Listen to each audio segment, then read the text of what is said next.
नमस्कार, आप देख रहे हैं दैनिक साथी हरियाणा। साथियों, दिल्ली में हुए भीषण अग्निकांड के बाद रेवाड़ी प्रशासन भी हरकत में आ गया है। रेवाड़ी डीसी द्वारा दिए गए आदेश के बाद अस्पताल, होटल, रेस्टोरेंट, कैफे व कोचिंग सेंटर संचालकों में हड़कंप मचा हुआ है। रेवाड़ी डीसी ने बिना फायर एनओसी चल रहे hotel, restaurant, coaching centre, cafe व अस्पतालों को सील करने के सख्त आदेश जारी कर दिए हैं। डीसी ने औद्योगिक क्षेत्रों से लेकर पूरे शहर में अधिकारियों को विशेष सर्वेक्षण करने के आदेश दिए हैं। उन्होंने साफ चेतावनी देते हुए कहा कि किसी भी स्तर पर कोताही बर्दाश्त नहीं होगी। बता दें कि रेवाड़ी के बावल औद्योगिक क्षेत्र की जीएलएस कंपनी में भीषण आग के बाद कई लोगों की मौत हो चुकी है। जानकारी के मुताबिक रेवाड़ी शहर में कई होटल, कोचिंग सेंटर, अस्पताल सहित अनेक ऐसे संस्थान हैं जहां पर फायर एनओसी तक नहीं है। प्रशासन अब इन संस्थानों की जांच कर रहा है और नियमों का पालन नहीं करने वालों के खिलाफ कड़ी कार्रवाई की जाएगी। बता दें कि सैकड़ों की संख्या में बेसमेंट में कैफे चल रहे हैं जिनमें कभी भी बड़ा हादसा हो सकता है। वहीं दूसरी ओर ब्रास मार्केट स्थित एक कोचिंग सेंटर में पहले भी आग लग चुकी है, जिसके बाद भी सुरक्षा मानकों पर ध्यान नहीं दिया जाता। बस जब कहीं भीषण आग लगती है, खाना पूर्ति कर दी जाती है, उसके बाद वही ढाक के 3 बात जैसे हालात हो जाते हैं। वहीं डीसी ने सभी अधिकारियों को निर्देश दिए कि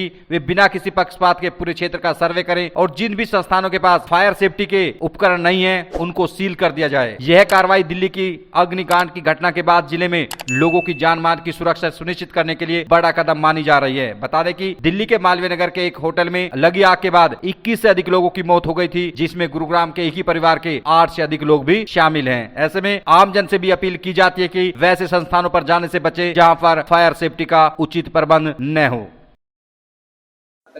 रेवाड़ी में होटल हो गए, अस्पताल हो गए, इनके पास रेवाड़ी किस तरह से खराब है? देखो जी, यहाँ पर भी काफी गंभीरता से इस विषय को लिया गया है। सभी अधिकारियों को नोटिस कर दिया गया है। बीच में हमने एक एसडीएम्स के जो हमारी इंडस्ट्रियल यूनिट्स थी वहां पर चेक करने के लिए कमेटी भी बनाई थी हमारे इंडस्ट्रियल सेफ्टी डिपार्टमेंट के साथ में, ताकि क्योंकि एक इंडस्ट्री में भी यहाँ आगजनी हुई थी तो बाकी इंडस्ट्रीज में इस तरह की आगजनी ना हो, उसके लिए हमने कमेटी बना दी है।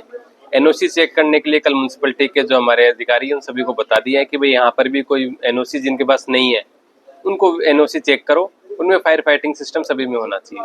कई होटल आप देख रहे हैं गलियों में जाते हैं, वहाँ तो दमकल गाड़ियाँ नहीं जा सकती, कैसे खुले हुए हैं, गली खुले हुए हैं, जा ही नहीं सकते, 10 फुट का रास्ता है। वहाँ पर ऑक्यूपेंसी देखी जाएगी, कितनी ऑक्यूपेंसी है। मान लो 2 बेड का है या 2 कमरों का अगर कोई है तो उसमें कई बार सरकारी गेस्ट पॉलिसी अलाउ कर देती है उस केस में, लेकिन जो फायर सेफ्टी के इक्विपमेंट्स है वहाँ पर होने चाहिए। बंद कर दिया जाएगा। कार्रवाई यही होती है कि अगर मान लो कोई भी बिना एनओसी के चला रहा है उसको तुरंत सील किया जाता है, उसको बंद करा दिया जाता है। जो गैर